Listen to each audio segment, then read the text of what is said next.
Hey guys, and welcome back to me talking about more things that I've bought. A while ago I made a video about my phone, and it did pretty well. So I'm here to talk about the camera I bought a couple of months ago, and explain why I like it. Now, the camera you're seeing now is not the camera I had bought. This is the Logitech c920, which is a camera I had used for, I want to say, the past 2 years or so. If you go back through my channel, you'll see old videos, and most of them use this camera. But most of the newer stuff now use Elgato Facecam, which I prefer a lot better, and I will show you the differences between those two cameras and why I made the decision to switch and why I think that other people will want the Elgato Facecam if you're on the fence about it. What the C920 looks like, and this is what the Elgato Facecam looks like. Now, I love the Elgato Facecam. I think the Elgato Facecam is a perfect camera. Not a perfect camera. God, no. It's not a perfect camera. I think the Elgato Facecam is a great camera. It's fantastic quality. I think it has very good lighting, very good everything. But the thing I love the most about the Elgato Facecam is the fact that you can mess with all the settings. They give you an app, and you're able to mess with pretty much every setting on this camera. Whereas most webcams, it's plug in and then you mess with the settings in OBS. And OBS doesn't save your settings. When you go in to your Logitech C920, you have your Logitech C920. You're here, you're in it. If you mess with the settings now and close OBS, it's going to reset the settings again. Meaning, if you turn off autofocus, autofocus will be back on. Now, you can always just turn it off every time you open up your OBS, right? And that's not too bad. But I am a baby, and I want everything to be simple. So, because of that, I ended up getting this, and that is ultimately what drove me to buy this. I'm gonna be completely honest. What drove me to buy this was the fact that, one, I wanted better quality, because I think that even though the Logitech C920 says it's 1080p and that it's good quality, I don't think the quality actually is. It's not the best quality, right? We can all agree on that. It's a mid price point camera. So as you can see, its lighting is a little bit different. It's not a bad camera, but it's definitely not something that I think I wanted for the videos I was creating, especially videos with my face. I wanted it to be more high definition. I wanted more from this camera. And I wasn't getting that. And, you know, a lot of the times I'd mess with a lot of the settings and then mess it up and make it a lot grainier. Because of that, a lot of the videos that I've filmed in the past, I actually have thought about maybe getting rid of the videos just because I don't like the way they turned out. Like, in all honesty, my review of Multiverse of Madness, one, I don't even remember how well that video is, but I do remember one thing. I remember that I didn't like the way the camera quality looked on that video. And that's because I just had changed the settings on the Logitech C920 so many times. I'm not always getting it right, because you always had to change light levels and stuff like that, because I use a light to shine on myself, but you also have to have other lights if you're keying out, because I have a green screen that I use when I stream. So it's always these different things, and I always have to go in and always have to save the settings. And then I used Logicapture for a while, which is a Logitech brand capturing software, but that creates an insane amount of lag between the camera and the actual software, and I think it also downgrades the actual quality of the camera. So I was like, that's it, I'm gonna research cameras, I'm gonna go see it. I actually thought about it, and I thought I was gonna get an actual camera and then get a webcam link, and then I saw that there was the Elgato camera. I'm not sponsored by Elgato, but I use a lot of their products. I use their game capture, my green screen is Elgato, and now my face cam is Elgato. And the reason I like Elgato a lot is because a lot of the things they give you have super nice software with it. So you're able to change everything, and yeah. And this this camera is amazing. I love the quality of this camera.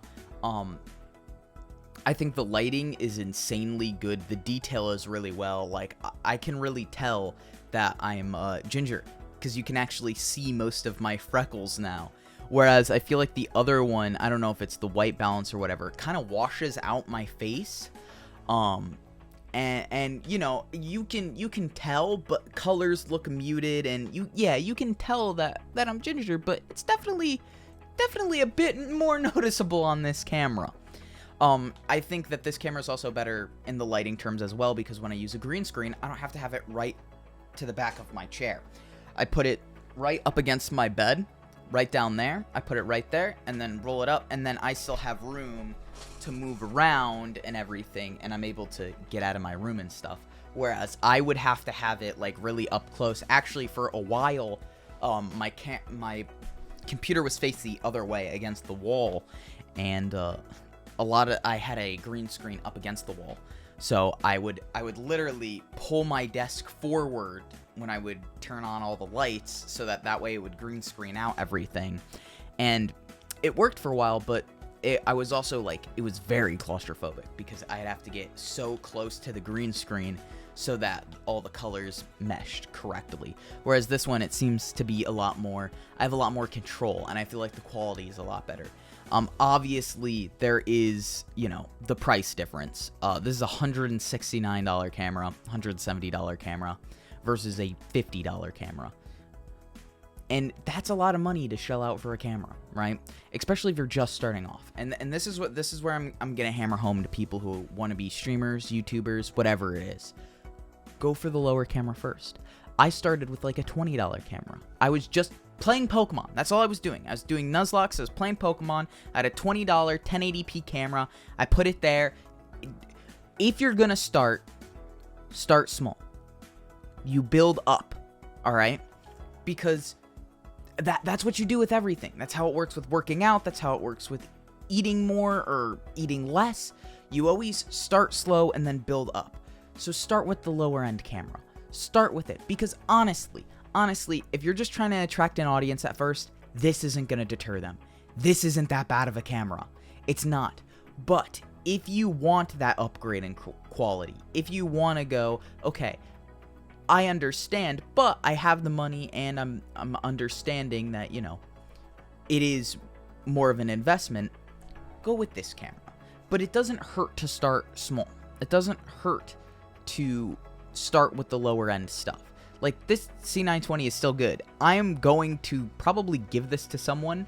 I know a bunch of people who want to start, you know, streaming and doing YouTube and stuff. So I might save this camera for them. But it's one of those things where you don't have to go completely big just because, you know, it's the money, right? So I do think that the Elgato Facecam is fantastic. It's chef's kiss. It's the best camera I've ever used, and I think I look fantastic in it. You know, obviously it's a good camera, but both of these cameras are good. I just think the Elgato Facecam does a lot better with software, and I think a lot of these other cameras need to start having software. If we're going webcam route, I think a lot of them should have software, because being able to manipulate and mess with certain aspects like shutter speed and also light balance, white balance, stuff like that, like those things are very important, because without lighting, everything is going to look bad. For instance, I have a light shining down on me. Without the light, I do look, it doesn't look as good, and I just turned off the camera completely. It doesn't look as good without the light. It actually, I look like I'm in a basement. This looks like found footage. And now it doesn't look like found footage. It looks a little bit like a live stream camera, which, you know, is what it mainly is. Turn that off, and I've got this camera, and I think this camera is a lot better. I think it definitely has that kind of feel to it of almost a DSLR camera. I really like this camera a lot. It's a lot bigger than the other one. It has a wider framing of you. I just think everything about the Elgato Facecam is what webcams should be doing. So that's why I really like the Elgato Facecam. And if you enjoyed this video, make sure to hit that like button. It really does help me out. Make sure to subscribe. I'm really close to 100 subscribers. If we get to 100 subscribers, I'll do some kind of video in a maid dress, or some kind of stream in a maid dress, or something in a maid dress. I bought a maid dress and it's sitting down there and I need an excuse to use it. So why don't you hit subscribe and give me that excuse? Anyways, I'll catch you guys later. Peace.